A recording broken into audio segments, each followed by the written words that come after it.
নিরপেক্ষ সাজেন তো? পান থেকে চুন খসলে তৃণমূল দায়ী, বরফ গলে জল হলে মমতা ব্যানার্জি দায়ী, গরম বেশি পড়লে মমতা ব্যানার্জি দায়ী। আজকে এই যে হাতগুলো উঠছে, বিতর্ক সভা হবে না, আলোচনা সভা হবে না, মুখে স্নো পাউডার মেখে 7টা থেকে 8টা থেকে, এদের ক্ষমতা নেই, এরা মেরুদণ্ড বিক্রি করে দিয়েছে দিল্লির কাছে।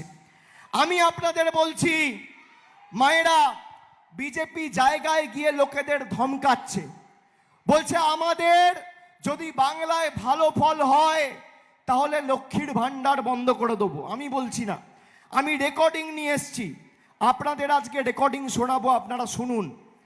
বিজেপির কুচবিহারের এক নেত্রী, আপনারা শুনুন খালি কি বলেছে।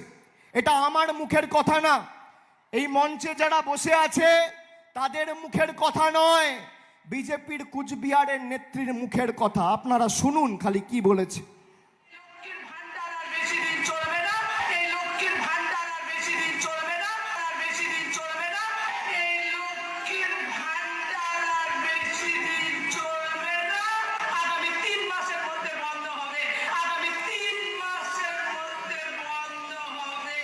আবার আরেকবার চালাচ্ছি, শুনুন।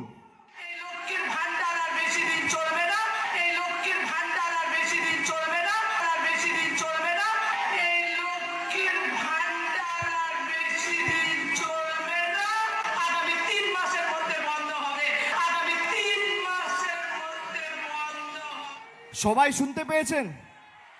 সবাই শুনতে পেয়েছেন? আরো একবার শুনুন।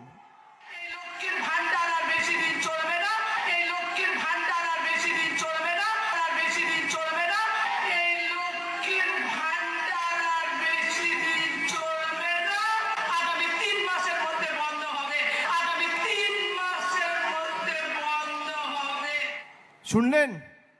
সবাই শুনেছেন? সবাই শুনেছেন? বিজেপির কুচবিহার জেলার জেলা কমিটির সহ সভাপতি, জেলার অন্যতম নেত্রী, তার নাম হচ্ছে দীপা চক্রবর্তী, 10 দিন আগে রাজ্য নেতৃত্বকে মঞ্চে বসিয়ে ঘোষণা করেছে যে এই লক্ষ্মীর ভান্ডার আর বেশি দিন চলবে না, আগামী 3 মাসের মধ্যে বন্ধ হবে। এটা বলেছে কবে? এপ্রিল মাসের 14-15 তারিখ। আজকে কত তারিখ? আজকে কত তারিখ মায়েরা? 29 তারিখ। 2 সপ্তাহ হয়ে গেছে, 2 সপ্তাহ। বিজেপির কোনো নেতা, রাজ্য স্তরের নেতাও এই ভদ্রমহিলাকে শোকজ করেনি, কেন্দ্রের কোনো নেতাও এই মহিলার বিরুদ্ধে কোনো রকম দলগতভাবে ব্যবস্থা নেয়নি।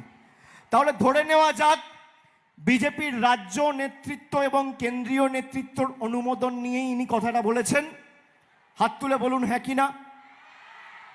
ইনি বলছেন লক্ষ্মীর ভান্ডার বন্ধ হবে, মানে রেজাল্ট বেরোবে, বিজেপি সরকার করবে, তারপর যেভাবে মানুষের 100 দিনের টাকা আর আবাসের টাকা বন্ধ করেছিল একইভাবে লক্ষ্মীর ভান্ডার বন্ধ করবে।